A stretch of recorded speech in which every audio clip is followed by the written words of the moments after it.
모든 기업들을 다 살릴 수는 없다. 싹수가 있는 놈들만 자금을 소열해서 살릴 것이다. 부실한 놈들은 그냥 버릴 것이다. 이로 인하여 일부 은행이 파산할 수 있다.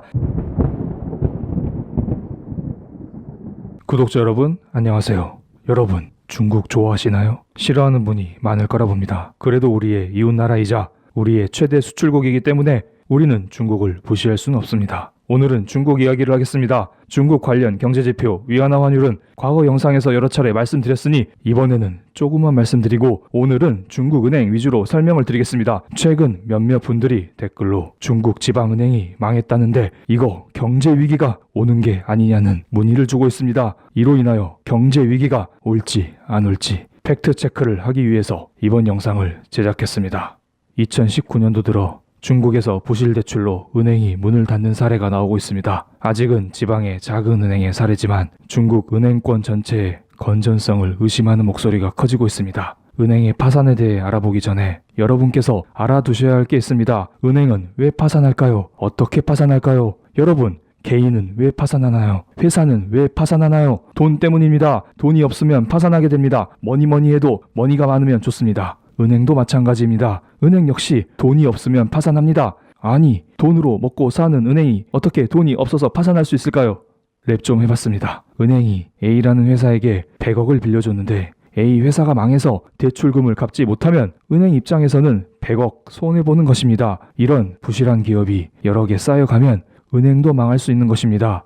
이렇게 무분별한 대출을 막기 위해 국제결제은행은 각국 은행의 건전성과 안전성을 확보를 하기 위해서 최소 자기자본 비율에 대해 국제적 기준을 정했습니다. 은행은 대출 같은 위험 자산에 대하여 최소 8% 이상의 자기자본을 유지하도록 하였습니다. 이게 다들 아시는 BIS 비율입니다. 즉, 만약에 어떤 은행이 A 기업에게 100억을 대출해줬으면 최소한 8억 이상의 자기자본은 따로 들고 있으라는 말입니다.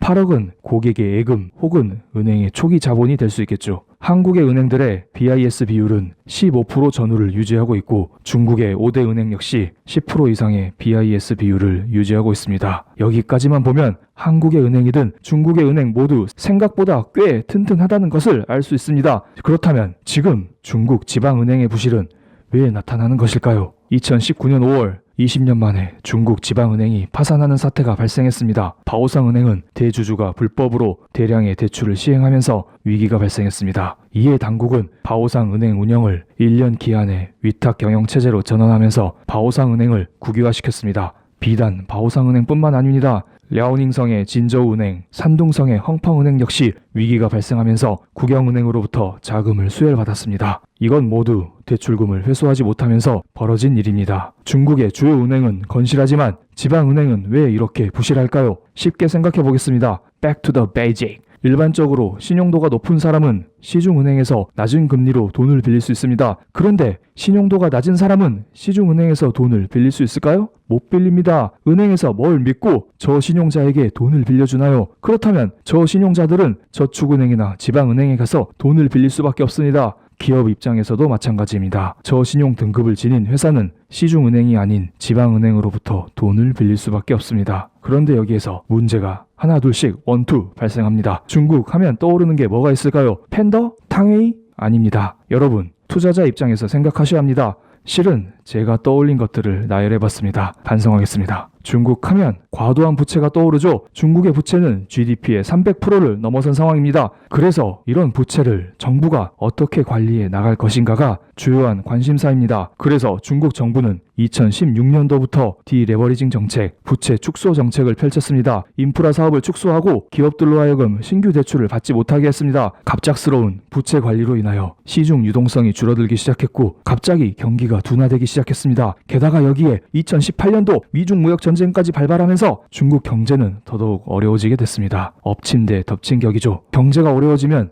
알리바바와 같은 대기업은 큰 타격을 입지 않습니다. 하지만 상태가 좋지 않은 중소기업은 수출이 감소하면서 큰 타격을 입었습니다. 이런 중소기업들은 대부분 신용도가 낮기 때문에 지방은행으로부터 대출을 많이 받아놓은 상태입니다. 그런데 부채 축소 정책과 미중 무역 전쟁으로 인하여 기업 실적이 악화됐기 때문에 당연히 기존의 지방은행으로부터 받았던 대출을 갚지 못하는 상황이 발생하게 된 것이죠. 1차적으로 중소기업이 먼저 쓰러지고 그 다음에 부실한 중소기업에게 대출을 해줬던 은행이 쓰러지게 됩니다. 그렇다면 여기에서 하나 짚고 넘어가겠습니다. 중국은 공산당 체제를 유지하고 있기 때문에 정부의 돈으로 이런 중소기업 그리고 지방은행을 살릴 수 있지 않냐라고 물어볼 수 있습니다. 그런데 중국 정부도 상황은 녹록치 않습니다. 중앙은행격인 중국인민은행이 무슨 ATM기도 아니고 돈을 무제한으로 찍어낼 수는 없습니다. 기축통화를 보유한 미국, 일본, 유럽 같은 나라를 제외하면 다른 나라에서 양적 완화를 통해 돈을 찍어내는 순간 베네수엘라처럼 화폐 가치가 급락하면서 자국 화폐는 단순한 종이 조각이 될 수 있습니다. 결국 중앙은행에서 돈을 찍어낼 때에는 신중을 기해야 합니다. 세계적으로 봤을 때 중국 위안화의 위상은 점점 올라가고 있지만 아직은 신흥국 화폐에 불과하기 때문에 양적 완화를 실시할 수는 없는 상황입니다. 그래서 중국은 2019년도 들어 부채 축소 정책인 디레버리징 정책을 버리고 다시 부채를 늘리기 시작했습니다. 중국은 매년 3월 전인대 전국인민대표대회 회의를 통해 그해 중국 지방정부 채무 한도액을 승인합니다. 제가 알기로 2015년도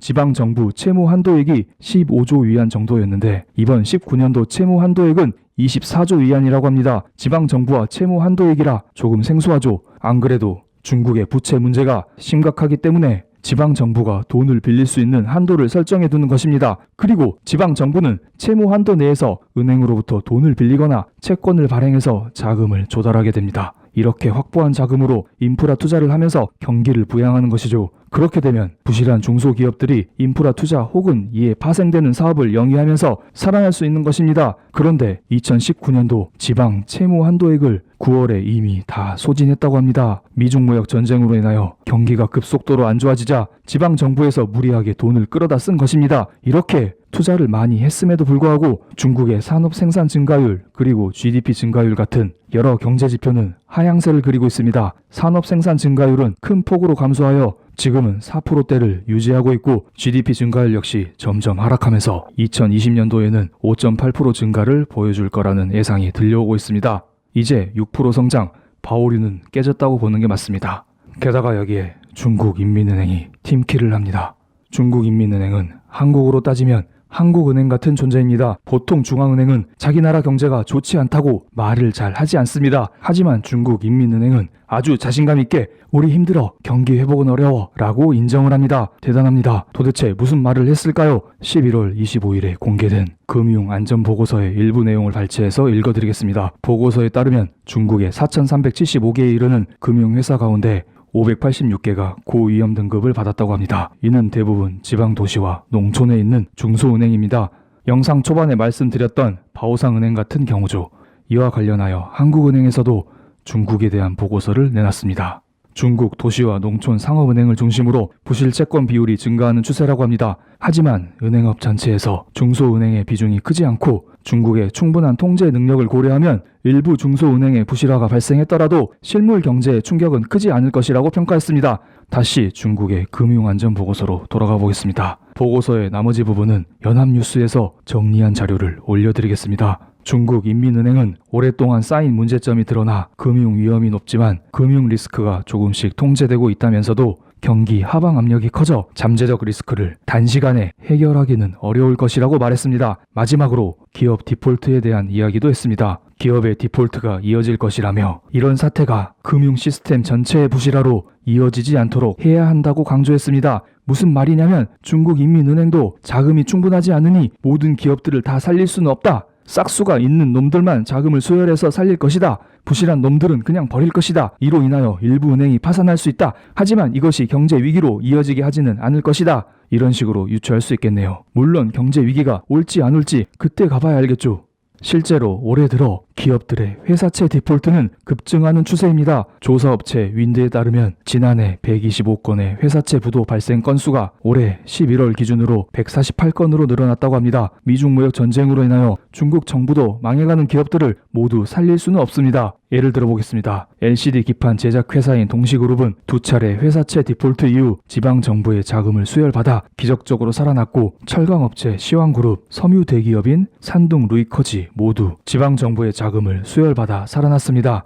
여러 케이스를 보면 중국에서 자국에 필요한 대기업은 살리고 상대적으로 중요도가 떨어지는 기업들은 망하게 두는 것 같습니다. 그렇기 때문에 중소은행으로부터 대출을 주로 받았던 중소기업들이 망하자 이와 연결되어 있는 중소은행들이 우선적으로 파산하는 것으로 추정이 됩니다. 하지만 앞서 말씀드린 한국은행 보고서에서 봤듯이 은행업 전체에서 중소은행의 비중이 크지 않고 중국 정부 자체에서 의도적으로 통제력을 발휘하면서 살릴 회사는 살리고 죽일 회사는 죽이면서 체질 개선을 하는 중으로 보입니다. 또한 중국의 여러 가지 경제 지표는 최악의 상황까지는 아닙니다. 뉴스에서 말하는 것은 과거에 비해 좋지 않다는 것이지 여전히 플러스를 유지하고 있습니다. 물론 대부분 경제 지표가 전년 동기 대비 하락하고 있는 것은 사실입니다. 특히 기업 경기를 반영하는 10월 생산자 물가 지수는 전년 동월 대비 1.6% 감소하면서 매우 좋지 않습니다. 중국 인민은행도 인정했듯이 이를 단기간에 해결하는 것은 매우 어렵습니다. 앞으로 있을 미중 무역 협상이 관건이라 봅니다. 중국도 자국 사정을 잘 알기 때문에 지금 협상에 매우 협조적입니다. 협상만 제대로 이루어진다면 중국 입장에서도 지금 내수 부양 인프라 투자를 위해 무리하게 지방 채권을 발행할 필요도 없습니다. 그렇게 되면 부채에 대한 걱정을 덜 수 있기 때문에 조금 더 안정적으로 경기 부양을 할 수 있다는 말입니다. 하지만 만약에 미중 무역 협상이 깨진다면 중국 경제는 여전히 소용돌이에 휘말릴 거라 봅니다.